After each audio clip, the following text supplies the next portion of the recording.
नमस्कार मंडळी. आज आपण मराठी व्याकरणातल्या एका खूप इंटरेस्टिंग आणि महत्त्वाच्या टॉपिकबद्दल बोलणार आहोत, आणि तो म्हणजे शब्दसिद्धी. ॲडमिन मराठी वर्गकडून महाटेट परीक्षेची तयारी करणाऱ्या सगळ्यांचं खूप खूप स्वागत. चला आपण सगळे मिळून मराठी व्याकरण एकदम सोपं करून टाकूया. कधी विचार केलाय का की कर ह्या एकाच मूळ शब्दापासून करू, करणारा, प्रतिकार, होकार असे कितीतरी वेगवेगळे शब्द तयार होतात? पण हे होतं कसं? ह्याच प्रश्नाचं उत्तर आपण आज शोधणार आहोत. चला तर मग थेट मुद्द्यालाच हात घालूया.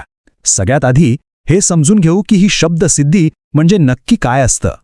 अगदी सोप्या भाषेत सांगायचं झालं तर शब्दसिद्धी म्हणजे एखादा शब्द कसा बनला, त्याची फोड कशी झाली याचं पोस्टमॉर्टम करणं. म्हणजे तो शब्द मूळचा आहे की कुठल्या तरी प्रक्रियेतून तयार झालाय याचा अभ्यास. आता बघा, आपल्या मराठी भाषेतले जेवढे काही शब्द आहेत ना, ते मुख्यत्वे फक्त दोन प्रकारांमध्ये मोडतात. एक म्हणजे सिद्ध शब्द, जे की मूळ शब्द आहेत, आणि दुसरे म्हणजे साधित शब्द, जे या मूळ शब्दांपासून बनवलेले आहेत. बरोबर. आता आपण या सिद्ध आणि साधित शब्दांमध्ये नेमका काय फरक आहे हे बघूया. हा फरक एकदा का डोक्यात बसला ना की पुढचा सगळा प्रकार एकदम सोपा होऊन जाईल. हे बघा, सिद्ध शब्द म्हणजे काय तर भाषेतील एकदम बेसिक मूळ शब्द, जसं की जा, ये, कर, बोल यांनाच आपण धातू असंही म्हणतो. आणि या मूळ शब्दांना काहीतरी जोडून जे नवीन शब्द तयार होतात त्यांना साधित शब्द म्हणतात.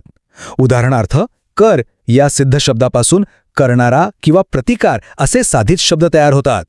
ओके, तर सिद्ध शब्द तर मूळ झाले हे आपल्याला कळलं, पण खरी गंमत आहे ना ती या साधित शब्दांमध्ये आहे.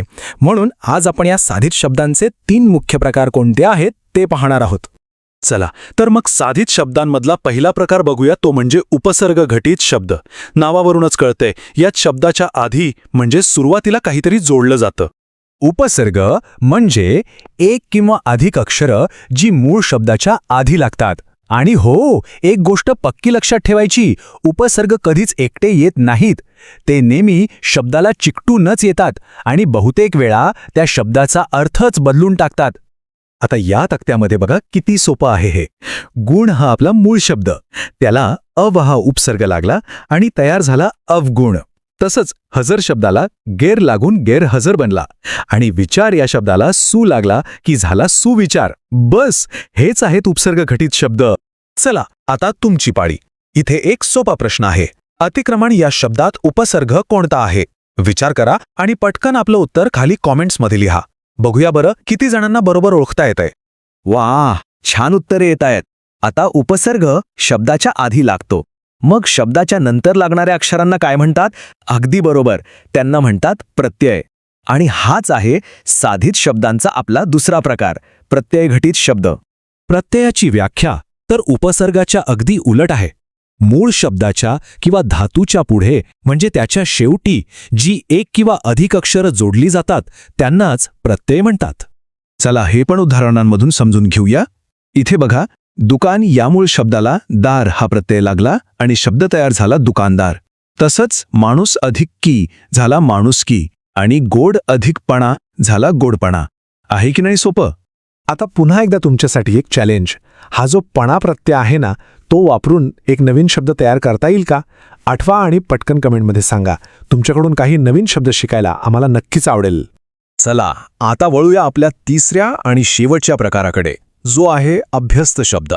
या शब्दांमध्ये पुनरावृत्ती म्हणजे रेपिटेशन्सची गंमत आहे. याचं नाव ऐकून घाबरू नका. हा ओळखायला सगळ्यात सोपा प्रकार आहे. जेव्हा एखाद्या शब्दात एकाच शब्दाची किंवा काही अक्षरांची पुनरावृत्ती होते तेव्हा तयार होणाऱ्या शब्दाला अभ्यस्त शब्द म्हणतात. इतकं सोपं आहे. आता यामध्ये ना 3 छोटे छोटे प्रकार आहेत. आपण एक एक करून बघू. पहिला पूर्णाभ्यस्त म्हणजे एकच शब्द दोनदा येतो, जसं की हळूहळू, वटवट. दुसरा आहे अंशाभ्यस्त म्हणजे शब्दात थोडासा बदल करून तो पुन्हा येतो, जसं की शेजारी पाजारी, गोडधोड.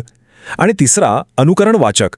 हे तर आवाजाची नक्कल करणारे शब्द आहेत, जसं की किरकिर, चिवचिव, कडकड. तर मग हे सगळं लक्षात ठेवायला एक सिंपल ट्रिक सांगतो. शब्दाच्या आधी लागला तर तो उपसर्ग, शब्दाच्या नंतर लागला तर तो प्रत्यय, आणि तोच शब्द पुन्हा आला तर तो झाला अभ्यस्त. बस एवढं लक्षात ठेवा. तुमची तयारी परफेक्ट व्हावी हे आमच्यासाठी खूप महत्त्वाचं आहे. म्हणूनच या विषयाच्या सविस्तर नोट्स PDF मध्ये आणि सरावासाठी एक खास क्विज या दोन्ही गोष्टींची लिंक आम्ही खाली डिस्क्रिप्शनमध्ये दिली आहे. त्याचा पुरेपूर फायदा घ्या. ओके, तर आज आपण शब्द कसा तयार होतो हे समजून घेतलं. पण जाता जाता आम्हाला एक गोष्ट नक्की सांगा. मराठी व्याकरणामध्ये असा कोणता विषय आहे जो तुम्हाला थोडा अवघड वाटतो? ते खाली कमेंट करून नक्की कळवा. म्हणजे पुढच्या वेळी आम्ही त्यावरच एक सोपं विश्लेषण घेऊन येऊ. धन्यवाद.